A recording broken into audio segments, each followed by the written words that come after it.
Bonjour.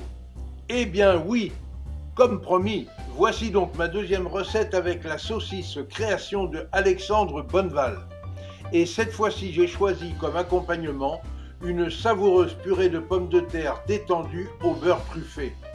Beurre truffé fait maison bien évidemment et composé de 250 g de bon beurre de baratte, une truffe noire émincée de 50 à 60 g, de la fleur de sel et poivre du moulin. Je tiens à préciser que lorsque je confectionne mes beurres truffés, je les place tout d'abord 48 heures au réfrigérateur emballés sous film alimentaire avant de les conserver au congélateur. À propos des bonnes truffes, celles que j'adore tout particulièrement, ce sont bien sûr les Tuber Melanosporum, comme on peut le constater ici avec ce volumineux panier de diamants noirs que Alexandre Balthazar Grimaud de la Reynière qualifiait ainsi au XVIIIe siècle. Les truffes sont un des plus grands bienfaits que, dans son incommensurable libéralité, la Providence ait daigné accorder aux gourmands.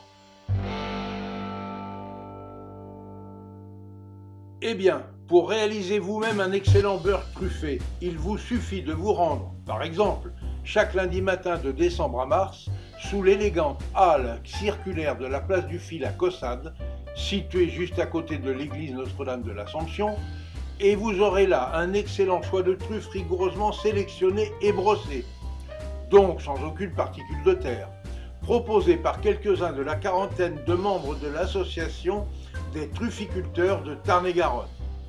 À l'image de ces 3 kg 413 g présentés le 6 janvier dernier et 4 kg 318 g le 13 janvier.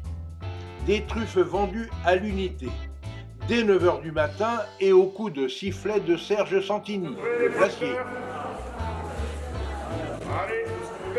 Et bien évidemment en présence des trufficulteurs eux-mêmes, comme ici Frédéric Ribano et une belle Mélano de 171 g, Corinne Casal et deux splendides Mélano très parfumés de 72 et 34 g, ou encore Michel Odo et ses deux jolies petites Mélano, cavées à la mouche s'il vous plaît.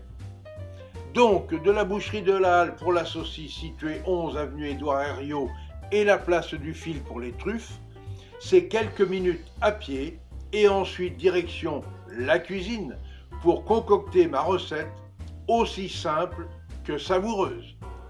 Pour la réalisation de ma recette, j'ai commencé par mettre à cuire 5 à 6 pommes de terre coupées en morceaux dans une eau salée additionnée d'un verre de bouillon de volaille. En fin de cuisson, j'ai égoutté ces morceaux de pommes de terre que j'ai ensuite écrasés au presse-purée avant d'assaisonner ma purée de poivre du moulin et pour terminer, je l'ai bien détendue à l'aide de 70 g de mon beurre truffé. Étant précisé que je prépare toujours cette purée truffée la veille au soir, ce qui permet aux arômes de truffe de bien se diffuser dans la purée, que je réchauffe ensuite doucement le lendemain au bain-marie. Maintenant, je n'ai plus qu'à faire rissoler à feu doux les saucisses création avec une noix de graisse de canard et de les réserver ensuite bien au chaud quelques minutes. Voilà, mes ingrédients étant prêts, j'ai alors disposé au centre d'une assiette chaude une généreuse galette de purée truffée, surmontée d'une corolle de mon beurre truffé et entourée de rondelles d'une saucisse création particulièrement moelleuse. Il nous a suffi alors de passer à table pour nous régaler de cet accord des plus savoureux.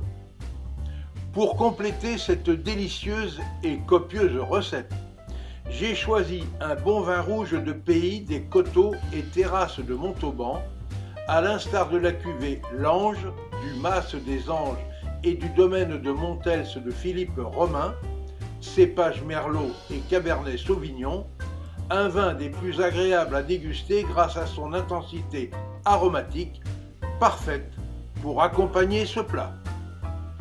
Bref, avec cette toute nouvelle recette, nous avons obtenu une fois encore, et pour notre plus grand plaisir gustatif, un accord mets et vin parfait. Et n'oubliez pas, pour suivre facilement mes recettes et nos reportages, abonnez-vous à notre chaîne Escapades et Découvertes TV. Vous y découvrirez aussi nos accords mets et vins. Et notez bien que l'abonnement est gratuit. Et surtout, obligez-vous à faire travailler les producteurs locaux de vos régions.